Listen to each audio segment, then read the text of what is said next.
अस्सलाम वालेकुम दोस्तों। तो आज के हम लेक्चर में देखेंगे सेंट्रल पोस्ट स्ट्रोक पेन के बारे में। बेसिकली ये क्या होता है? सेंट्रल पोस्ट स्ट्रोक पेन नाम से ही ज़ाहिर है। सेंट्रल मतलब सेंट्रल नर्वस सिस्टम में कोई चीज़ हो रही है। पोस्ट स्ट्रोक, स्ट्रोक के बाद पेन हो रहा है, ठीक है। मतलब सेंट्रल नर्वस सिस्टम में स्ट्रोक के बाद कोई पेन हो रहा है, ठीक है, उसको कहते हैं central post stroke pain. Basically ये क्या होता है? अगर आपको ये देखें कि अगर थैलेमस में सारी इन्फॉर्मेशन आकर थैलेमस में रिले होती है, ठीक है। फॉर सपोज़ करें कोई स्पाइनोथैलेमिक वाली जगह पे इसमें थैलेमस में कोई स्ट्रोक हो जाए, ठीक है, कोई लीजन हो जाए थैलेमस में, तो कुछ टाइम के बाद जो है बंदे को बिल्कुल ही अल्टर्ड सेंसेशन होती है, ठीक है, अफेक्टेड साइड में। मतलब जहाँ पे इसका जिस साइड उसका थैलेमस की लीजन हुई है उसके कॉन्ट्रालेटरल साइड वाली बॉडी पे बिल्कुल ही अल्टर्ड सेंसेशन होती है, ठीक है। अब वहाँ पे क्या होता है कि बर्निंग सेंसेशन बिल्कुल इलेक्ट्रिक लाइक उसको मतलब होती हैं, शॉक लगते हैं, बिल्कुल ही पेन रहता है उसकी उस साइड में, ठीक है। अगर कोई बिल्कुल ही अगर कोई हाथ भी लगाता है तो इसको इतना दर्द महसूस होता है। ये होते हैं सेंट्रल पोस्ट स्ट्रोक पेन, ठीक है। बुक से पढ़ लेते हैं ये क्या होता है। Neuropathic pain due to thalamic lesion. अब न्यूरोपैथिक पेन है, जाहिर सी बात है, जहाँ पे ये न्यूरॉन्स हैं पेरिफेरल नर्वस सिस्टम में, फॉर सपोज़ करें स्पाइनोथैलेमिक ट्रैक्ट के जहाँ जहाँ भी उसके न्यूरॉन्स हैं तो वहाँ पे पेन हो रहा है। Neuropathic pain due to thalamic lesion, thalamus की लीजन की वजह से पेन हो रहा है। न्यूरोलॉजिकल पेन है, ठीक है। न्यूरोलॉजिकल पेन का मतलब है कोई अल्टर्ड सेंसेशन हो, बर्निंग सेंसेशन हो, बिल्कुल ही मतलब उसको पेन हो, शुआओं की तरह उसको दर्द महसूस हो, ठीक है। इसको कहते हैं न्यूरोपैथिक पेन। इनिशियली अब थैलेमस की लीजन हो गई, उसके बाद इनिशियली पेरेस्थीसिया होगी, ठीक है।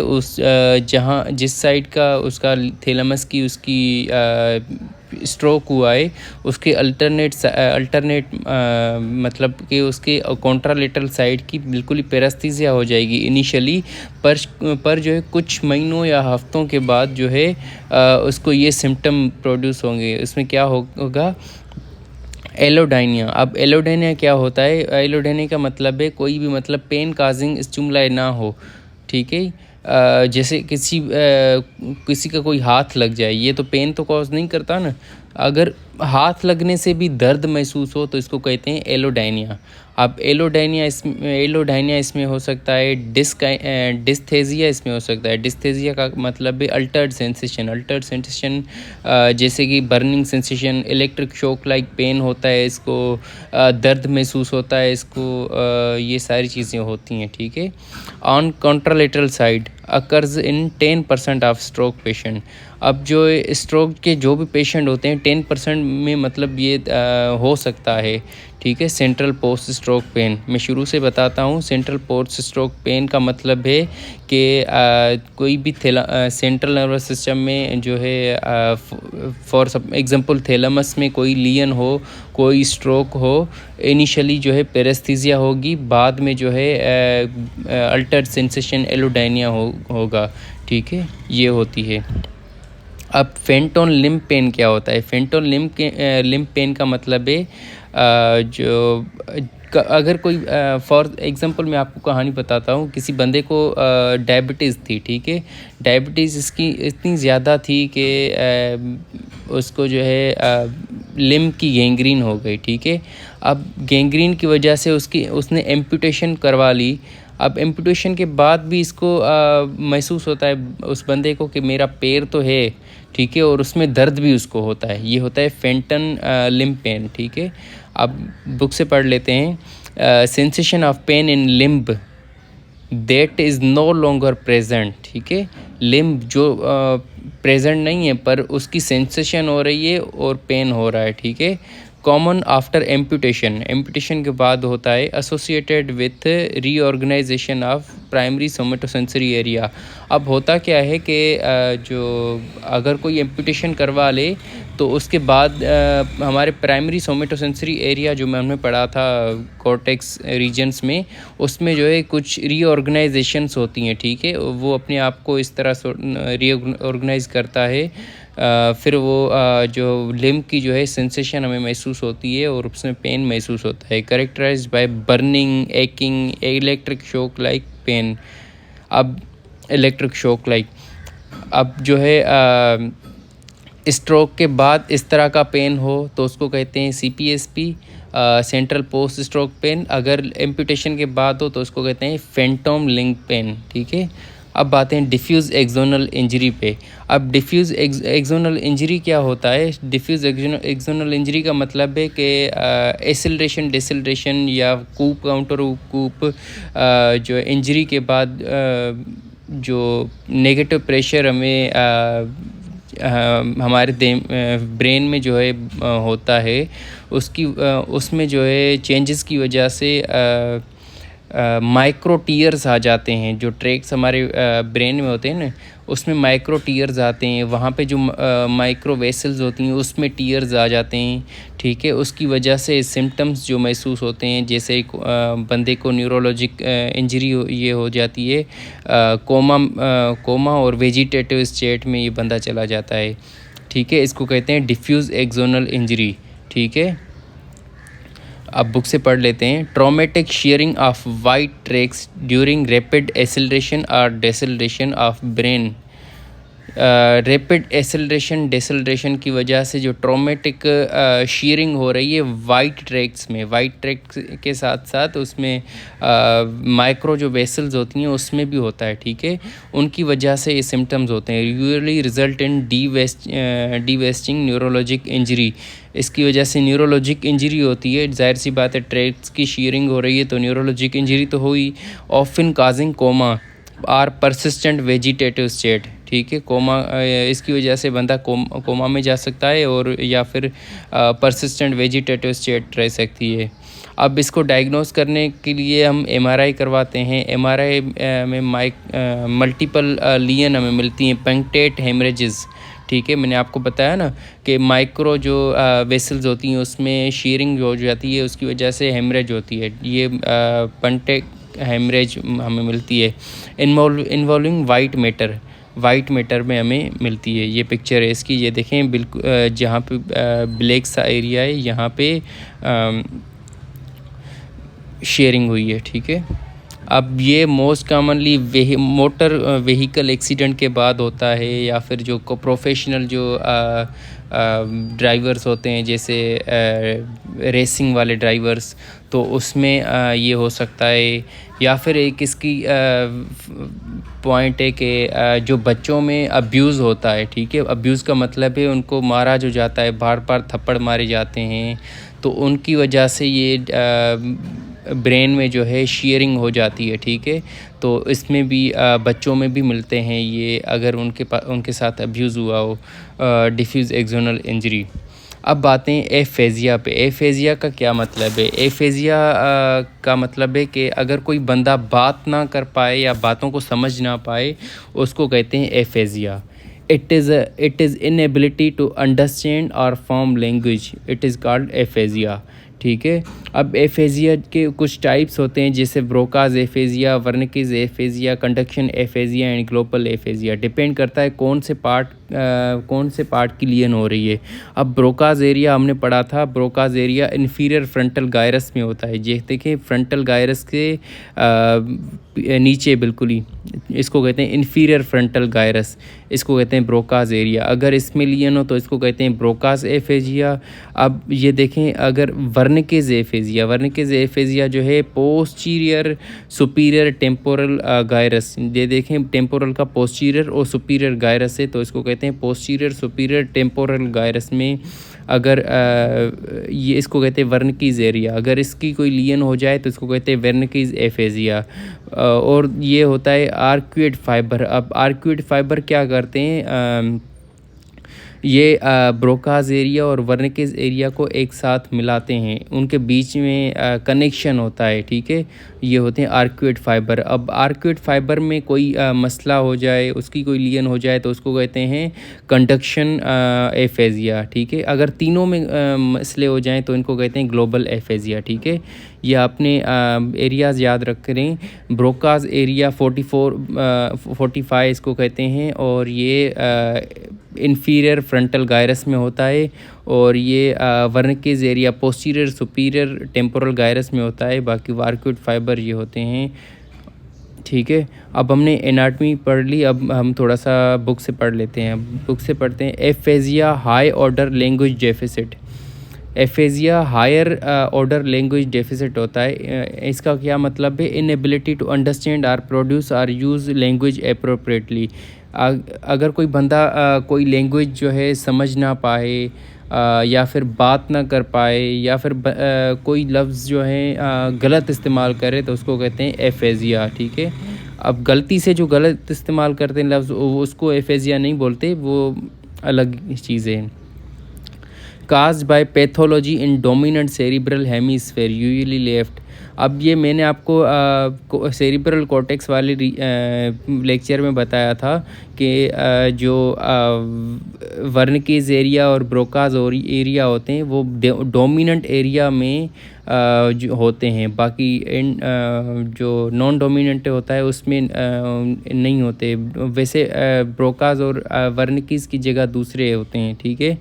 ब्रोकाज एरिया वर्निकेज एरिया ये डोमिनेंट सेरिब्रल हेमिस्फेयर में होते हैं। मोस्ट कॉमनली बंदे राइट हैंडेड होते हैं, तो उनका लेफ्ट सेरिब्रल हेमिस्फेयर डोमिनेंट होता है। अब डिसआर्थरिया क्या होता है? डिसआर्थरिया जो है एफेजिया नहीं है, ये आप याद रखिएगा। डिसआर्थरिया जो है motor inability to produce speech. अब क्या होता है, किसी बंदे के जो है फॉर सपोज करें लेरिंग्स के मसल जो हैं उनका सप्लाई जो है कट हो जाए, ठीक है। तो क्या होगा? लेरिंग्स की मसल जो है काम नहीं करेंगी, तो बंदा बात भी कर पा रहा, मतलब स्लो ज़ाहिर सी बात है बात करेगा, वो स्लर्ड स्पीच इसकी होगी इसमें डिसआर्थरिया में। पर उसकी जो है स्पीच बिल्कुल सही होगी, पर स्लर्ड स्पीच होगी। उसको कहते हैं डिसआर्थरिया। मतलब मोटर जो मसल्स हैं, मसल्स में प्रॉब्लम है, ठीक है। सेंट्रल नर्वस सिस्टम में कोई प्रॉब्लम नहीं है, ठीक है। तो ये होता है डिसआर्थरिया। ये एक टर्मिनोलॉजी लिखी हुई है, ये आप याद रखिएगा, कभी कभी एमसीक्यूज़ में आ जाती है। अब ब्रोकाज एरिया को देखते हैं। अब ब्रोकाज एरिया में बेसिकली हम जो डिवाइड हम डिफ्रेंशिएट करते हैं वो इस तरह से करते हैं। बेसिकली कुछ कॉर्टिकल एफेजिया होती हैं, कुछ जो है ब्रोकाज या वर्निकेज कंडक्टेंट, कुछ ये वाली जो हैं एफेजिया होती हैं, प्योर एफेजिया। अब इनमें क्या होता है, बंदे को अगर रिपीटेशन, अगर हम किसी बंदे को कहें कोल्ड ड्रिंक, ये कोल्ड ड्रिंक उठाकर मुझे दो, ठीक है। अगर वो रिपीट सही से कर लेता है तो मतलब उसका जो है ये एरिया सही है, ठीक है। Broca's area, Wernicke's area, conduction area, conduction या ग्लोबल, मतलब ये वाले एफेजिया हैं ही नहीं, ये उसके कॉर्टिकल कोई होंगे, मसला होगा, ठीक है। उनकी वजह से एफेजिया हो सकता है। अगर वो बंदा रिपीटेशन नहीं कर पा रहा, ठीक है, मुझे ये कोल्ड ड्रिंक उठा के दे दो, वो कहे मुझे कोल्ड ड्रिंक दे दो, मतलब सही से नहीं कर पाया, दो ही लाइन के तो इसके हैं, तो ये होगा एफेजिया सेंट्रल नर्वस सिस्टम के कॉज की वजह से, ये ब्रोकाज एरिया वर्निकेज एरिया के कॉज की वजह से। अब ये रिपीटेशन ना कर पाए तो मतलब है ये ब्रोकाज वर्निकेज या कंडक्शन या ग्लोबल एफेजिया है, ठीक है। अब हम देखते हैं ब्रोकाज एरिया में क्या होता है। ब्रोकाज एरिया का मतलब है कि बंदा जो है अब होता क्या है, वर्निकेज एरिया में हम सोचते हैं कि हमें क्या बोलना चाहिए, ठीक है, किस बारे में बोलना चाहिए, ठीक है। और सिग्नल आते हैं आर्क्यूएट फाइबर के थ्रू ब्रोकाज एरिया में। ब्रोकाज एरिया से वो वर्डिंग पूरी, मतलब कॉन्सेप्ट जो है वर्ड की फॉर्म में बाहर निकलता है, ठीक है। तो ये होता है ब्रोकाज एरिया, एक किस्म का मोटर जो है एरिया है, ठीक है। और वर्निकेज एरिया को हम सेंसरी एरिया कहते हैं, ठीक है। अब Broca's area in inferior frontal gyrus of frontal lobe, मैंने आपको दिखा दिया था कहाँ पे होता है, associated with defective language production. अब जो है लैंग्वेज प्रोडक्शन डिफेक्टिव है, ठीक है। लैंग्वेज डिफेक्टिव नहीं है, उसकी प्रोडक्शन में या मोटर फंक्शन में कोई मसला आ रहा है, ठीक है। अब patient appear frustrated inside intact, ठीक है। मतलब बंदा जो है बंदे को अल्फाज नहीं मिलते कुछ बोलने के लिए। बंदे के पास कॉन्सेप्ट तो होता है, ठीक है, मुझे क्या बोलना है, पर उसके पास अल्फाज नहीं है। इसकी वजह से जो है बंदा फ्रस्ट्रेटेड हो जाता है, ठीक है। अल्फाज नहीं है मतलब ब्रोकन स्पीच होगी, ठीक है। इसमें जो है फ्लुएंसी जो है मतलब सही नहीं होती, बाकी कॉम्प्रिहेंशन सही होती है, ठीक है। फॉर एग्ज़ाम्पल अगर हम बंदे को आपको एक एग्ज़ाम्पल बताता हूँ मैं। जैसे फॉर एग्ज़ाम्पल कोई बंदा जो है डॉक्टर के पास जाए और डॉक्टर उससे बोले आप यहाँ पे क्यों आए हो, हॉस्पिटल क्यों आए हो। वो बंदा बोले सीधे, फिर रुक जाए, हाथ, फिर रुक जाएगा, वीकनेस, कमज़ोरी या कुछ भी बोले। मतलब ये बिल्कुल ही कॉम्प्रिहेंशन सही है, मतलब सीधे हाथ में उसको जो है वीकनेस है या कमज़ोरी है, वो सही तो बोल रहा है, उसका मतलब कॉम्प्रिहेंशन सही है। ग्रामेटिकली ज़ाहिर सी बात है गलत है बंदा, पर जो है कॉम्प्रिहेंशन सही है, ठीक है। मतलब समझ में आ रहा है वो कहना क्या चाहता है, ठीक है। तो कॉम्प्रिहेंशन सही है, पर जो है फ्लुएंसी नहीं है। फ्लुएंसी का मतलब है रुक रुक के बोल रहा है, रुक रुक के बोल रहा है बंदा, तो ये होता है ब्रोकास एरिया, ठीक है। ग्रामेटिकली तो सही है, कॉम्प्रिहेंशन सही है, पर फ्लुएंसी नहीं है, ठीक है। तो ये होता है ब्रोकास एफेजिया।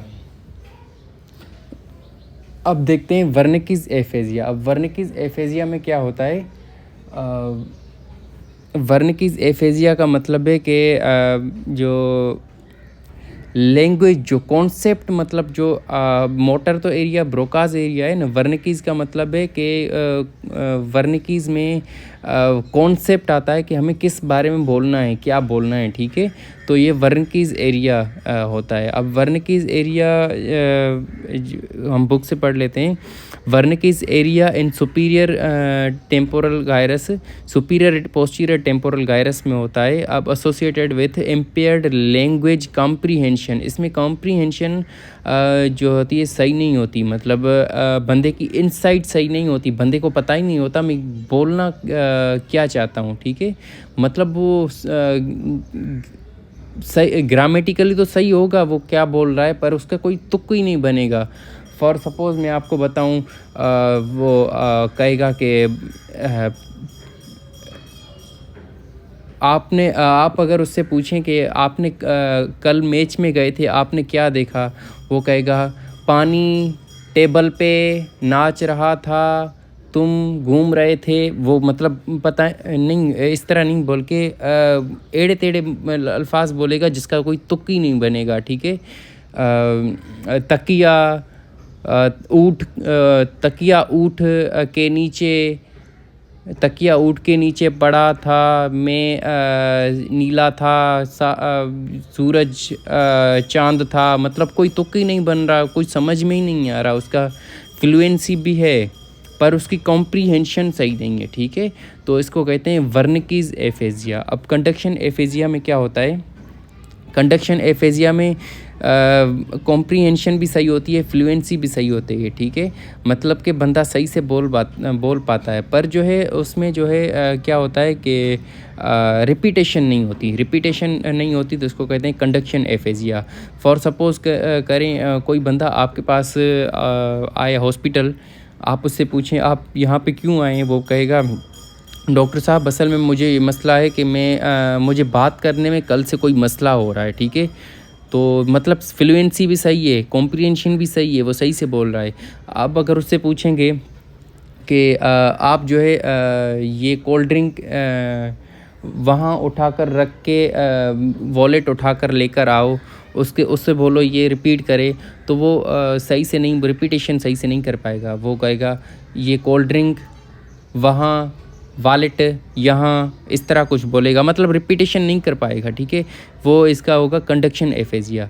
अब ग्लोबल एफेजिया का मतलब है कि ब्रोकाज एरिया भी अफेक्टेड है, वर्निकीज एरिया भी अफेक्टेड है और आर्क्यूड फाइबर भी अफेक्टेड है, ठीक है। अब इसमें क्या होता है, ना फ्लुएंसी सही होती है, ना कॉम्प्रीहेंशन सही होती है, ना रिपीटेशन होती है। बंदा बिल्कुल म्यूट होता है, अगर कुछ बोलता भी है तो रुक रुक के बोलता है और ऐसा कुछ बोलता है जिसका कोई तुक ही नहीं बनता, ठीक है। बिल्कुल ही मतलब ख़राब तरीके का कुछ बोलता है, ठीक है। तो ये होता है ग्लोबल एफेजिया। मैं रिपीट कर लेता हूँ, ब्रोकाज एरिया में क्या होता है, कॉम्प्रीहेंशन सही होती है, ग्रामेटिकली बंदा सही होता है, पर जो है फ्लुएंसी सही नहीं होती। वर्निकीज एरिया में फ्लुएंसी सही होती है पर कॉम्प्रीहेंशन सही नहीं होती, ठीक है। बंदा क्या बोल रहा है उसका कोई तुक ही नहीं होता, पर बंदा बोलता जो है फ्लुएंसी के साथ है। अब कंडक्शन एफेजिया में क्या होता है, फ्लुएंसी भी होती है और कॉम्प्रीहेंशन भी होती है पर रिपीटेशन नहीं होती। ग्लोबल एफेजिया में ना रिपीटेशन होती है, ना फ्लुएंसी होती है, ना जो है कॉम्प्रीहेंशन होती है। ये तीनों चीज़ें नहीं होती, ठीक है। Thank you. अगर कोई सवाल हो तो पूछ लीजिएगा।